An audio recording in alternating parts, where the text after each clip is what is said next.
20,000 से ज़्यादा कैश की हम आज बात करेंगे, जिसमें आपको बताएंगे कि अब 20,000 से ज़्यादा कैश आपको बैंक नहीं देगा। देखिए, धीरे धीरे भारत ही नहीं बल्कि पूरी दुनिया में कैश लेन देन जो है इसको कम किया जा रहा है। भारत में समझिए कि जब नोटबंदी नहीं हुआ था उसके पहले कैश में लेन देन ज्यादा होता था, लेकिन उसके बाद से जैसे ही भारत में जो है नोटबंदी किया गया और उसके बाद डिजिटल ट्रांजैक्शन लेन देन ज्यादा होने लगा। धीरे धीरे भारत में आज सबसे ज्यादा जो है लोग पैसा एटीएम से निकाल रहे हैं या बैंक से भी पैसा लोग कैश में बहुत ज्यादा संख्या में लोग जो है वो निकासी नहीं कर रहे हैं। तो उसका रीजन भी है कि अब कैश में जो लेन देन हो रहा है उसको कम से कम किया जाए। इससे क्या फायदा है? देखिए, फायदा जो है इससे सबसे ज्यादा बैंक को है, गवर्नमेंट को है, क्योंकि जो पैसा है वे आपके खाता में ही रहेगा। लेकिन कैश में जब पैसा निकलता है तो लोग अपने घर पर रखते हैं, लेकिन जब जो आपको कैश मिलता है वे कैश निकलेगा ही नहीं, तो सारा पैसा जो है बैंक के पास रहेगा और बैंक को उससे जो लाभ मिलता है वे मिलेगा। तो अब आज आपको हम ये बताएंगे कि जो रूल है जिसके हिसाब से 20,000 से ज्यादा नगद नहीं ले सकते, 20,000 से ज्यादा कैश आपको बैंक नहीं देगा। तो ये क्या है और इसका रूल क्या है, और इसी के बारे में आज आपको इम्पोर्टेंट जानकारी साझा करेंगे। और देखिए, जो आयकर नियम है उसके हिसाब से 20,000 से अधिक नगद लेन देन कई परिस्थितियों में जो है अवैध हो सकता है, उसको वैध नहीं माना जाएगा। और ये पूरी तरीके से नियम और कानूनों पर निर्भर करता है।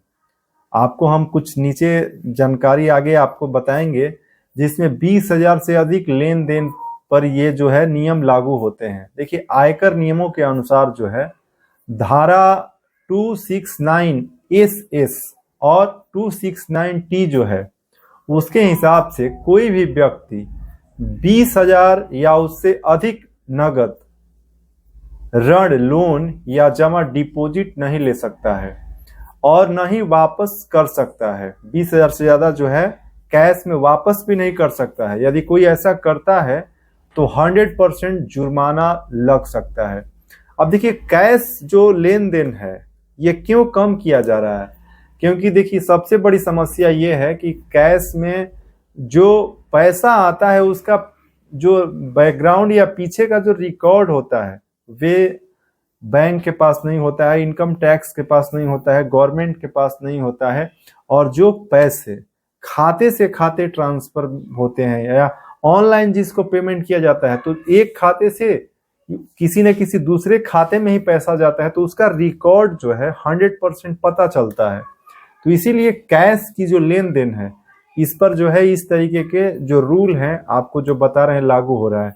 एक चीज और है कि आप अभी तक चैनल सब्सक्राइब नहीं किए हैं तो सब्सक्राइब कर लीजिएगा और वीडियो लाइक कीजिएगा। और ऐसे ही इंपॉर्टेंट जानकारी आपको हम इस चैनल पर देंगे जिसमें बैंकिंग से रिलेटेड जो इन्फॉर्मेशन है, saving account, current account, fix deposit जो रूल हैं, उन सभी चीजों के बारे में आगे भी गाइड करते रहेंगे। चलिए आगे बढ़ते हैं और आपको इम्पोर्टेंट इसमें जानकारी देते हैं 20,000 से अधिक नगद पर जो है लेन देन, इसको अपराध कब माना जा रहा है।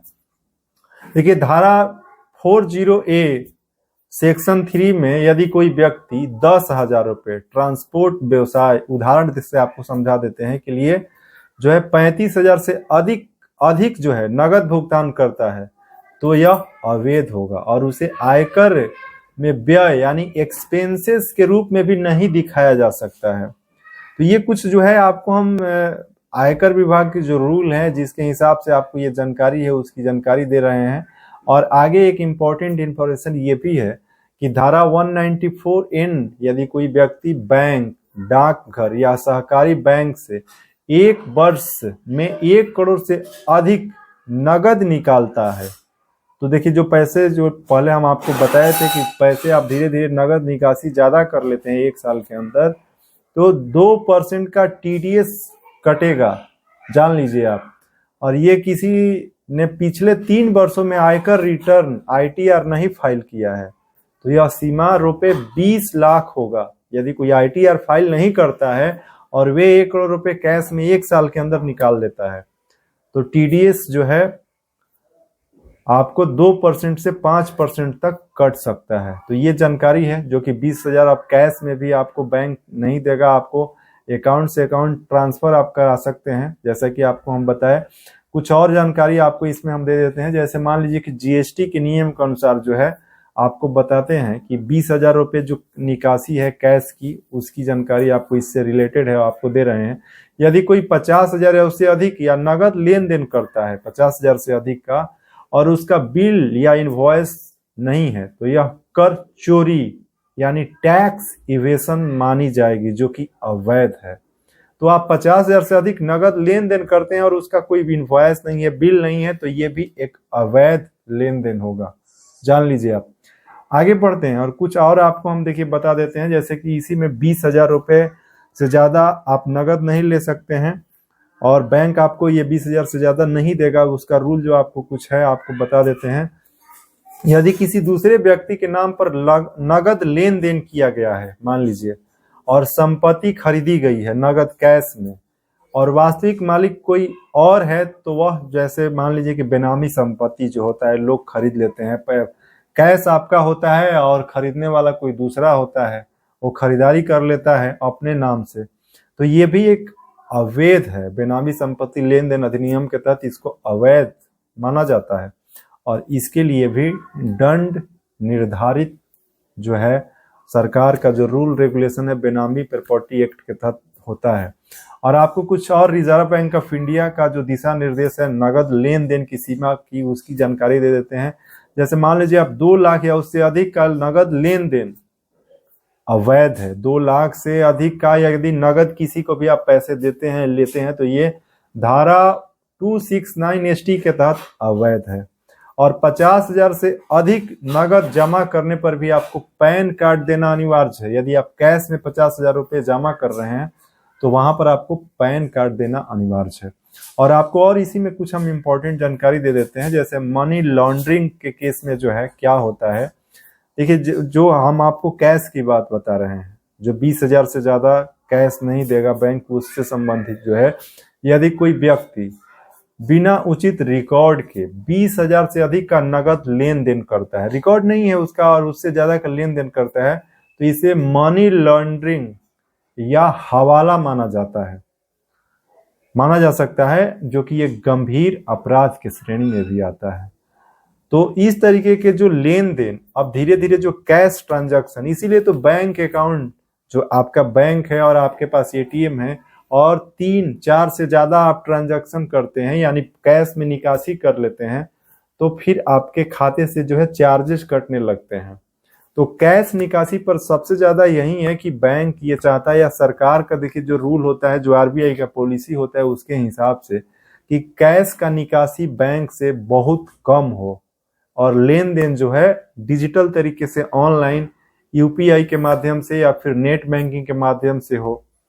यही सबसे ज्यादा जो है बैंक या फिर सरकार का लक्ष्य है, जिसके कारण जो है कैश पर ये सारे जो रूल हैं जो लगाए जा रहे हैं और धीरे धीरे कैश का जो लेन देन है वे कम होते चला जाएगा। अब तो देखिए कि शादी समारोह में भी पैसे का लेन देन जो है ऑनलाइन तरीके से ट्रांजैक्शन के माध्यम से किया जा रहा है, क्योंकि कैश जब शादी का अवसर होता है तो वहां पर कैश की ज्यादा आवश्यकता पड़ती है, लेकिन अब जो भी जरूरत की चीजें हैं उसके लिए भी ऑनलाइन पेमेंट किया जा रहा है। तो यही समस्या है जिसके कारण जो है 20,000 से ज्यादा नगद नहीं ले सकते और 20,000 से ज्यादा कैश नहीं देगा बैंक। तो ये देखिए एक प्रकार के जो है आपको बताया कि 20,000 से अधिक कैश पर किस तरीके से लोगों को जो है जागरूक होने की जरूरत है। और अभी आप रवि तिवारी बैंकिंग देख रहे थे जहां पर मैं आपको इसकी जानकारी दे रहा था। आशा करते हैं कि इस वीडियो में जो भी हमने आपको जानकारी दिया है आपको जरूर अच्छा लगा होगा और इसी तरीके की जानकारी आगे भी आपके साथ हम साझा करते रहेंगे। तो आज की इस वीडियो में बस इतना ही। आगे और भी बेहतर जानकारी के लिए आप जुड़े रहिए और देखते रहिए। जय हिंद।